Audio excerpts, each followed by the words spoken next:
Hey, what's up and welcome back. I want to start today off with a couple questions that are hopefully a little bit enticing. Question number one, is it possible to get exponentially more done in the same amount of time than you currently are? Question number two, is it possible to get better at something exponentially faster than everybody else seems to be? And the answer to both these questions is yes, but it depends on the way that you do it. And in order to explain this, I want to give you a couple of other interesting paradoxes I've kind of noticed in my life that kind of explain how this is possible. First paradox is this. I've noticed that people who spend time going to the gym instead of working all the time seem to get more work done than people who just are workaholics and work all the time, which fundamentally kind of doesn't make sense. Another paradox. It seems like the least productive people and the people you'd expect to be least productive are the people who are always goofing off, messing around, not working. On the other hand, it seems like a lot of the most productive people somehow spend a lot of time doing things other than working. And again, that doesn't really seem to make sense because how are they getting so much done if they're not working all the time? And the answer to both of these questions and all these paradoxes is actually quite simple, and it's this. You are not the same person day to day, and your focus is not the same hour to hour or even minute to minute. Tiny little things can make tremendous differences in your focus. So imagine if you're focusing one day working, the next day you just got into a fight with your friend, and instead of being able to focus on work, you're focused on that fight with your friend and you can't really get into your work.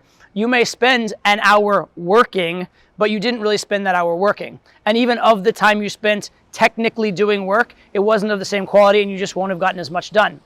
The same would be true if, for example, instead of working in a quiet, focused environment, you're working with someone, walking in every 3 minutes, your phone ringing every 2 minutes, constant distraction, constant interruption. You're just not going to get as much done. And that's true even more than you would think. It's not even just the interruptions and the time you're spent not working that's hurting you. It's that the quality of the time you are spending actually working is of a lower quality. You're not getting as much done per unit of time there either. And here's the thing. You do need breaks. You do need rest. There is a reason why people who work and then go to the gym and come back to work actually oftentimes do better than people that just work the whole day straight through, because you're getting diminishing returns over time. You can't work 8 hours straight at an effective level. You'd be much better off if you worked for 2 or 3 hours, took a break and came back for 2 or 3 hours. Or to be fair, probably an hour or 90 minutes might even be better still. So taking those breaks is good. Taking the breaks all the time is just procrastination, right? So what's the difference? And the difference is this idea I call intentionality, doing it on purpose. And the procrastination example is a great one. So let's say you have something you have to get written and you sit down and you think about it for a second. It's kind of hard. So you're like, oh, I'll take a break and I'll go take a walk.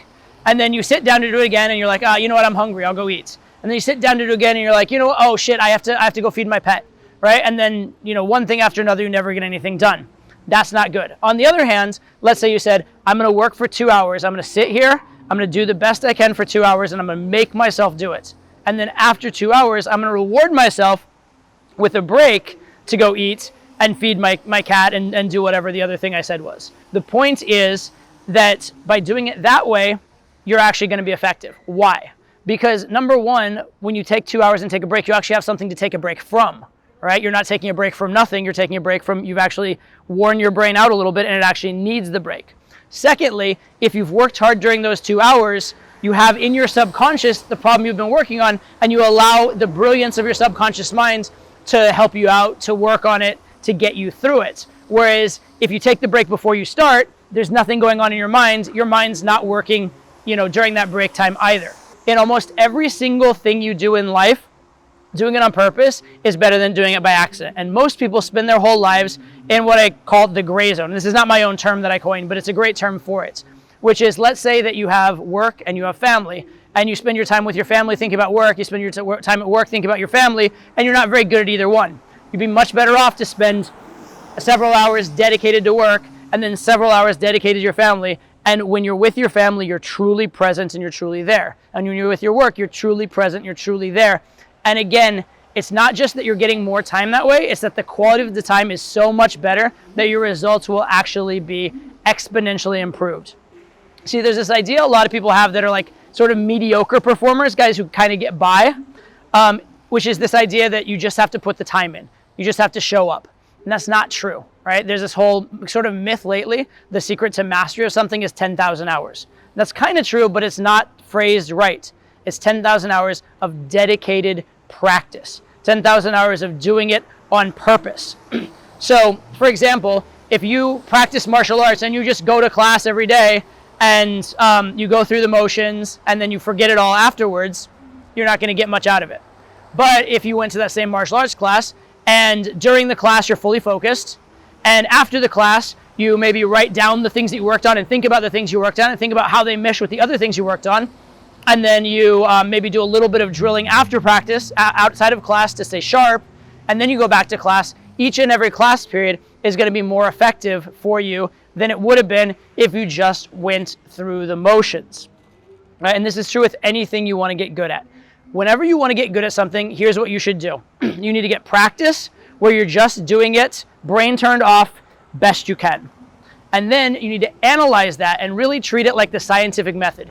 Do science on it. What did I do well? What did I do poorly? What can I do better next time? And come up with a plan. And then you run the next experiment. You go out and you try your plan and see how it worked. And then you evaluate, see if it worked, try it again. You need both. You need the time running the experiments so you get the feedback. You need the time thinking about it so you can make the feedback count. And with all of this, a key element is that intentionality. You're doing it on purpose. You're telling your brain this is important. You're telling your brain this is what you want to focus on, and then you're getting out of your brain's way. You're not distracting it. You're not encumbering it, and you're letting your natural genius come out. When you do that, your results will be tremendously better than they would be otherwise. So be intentional, right? If there's something important enough to do, schedule it. Schedule it and don't violate it. And by the way, this doesn't just have to be your obligations. It can be the good things. If you want to spend more time with your wife or your kids, schedule it. Make sure that it gets managed. Schedule the most important things into your week first. Do them on purpose, and you will do them better. And ironically, by scheduling the time to do your most important things, you think that takes up your time or you think you don't have time for it. Ironically, it's going to give you more time because you're getting that same thing done more efficiently. And in doing that, it's going to free up your resources because it was the efficient, effective, best thing for you to do with your time. All right. So just to wrap this all up, I know I've been kind of all over the place with this. Live on purpose. Do it on purpose. Anything you want to get good at, plan to get good at it. Anything you want to get done, plan to get it done. If you don't plan it, you will not do it. There's this old thing, failure to plan is planning to fail.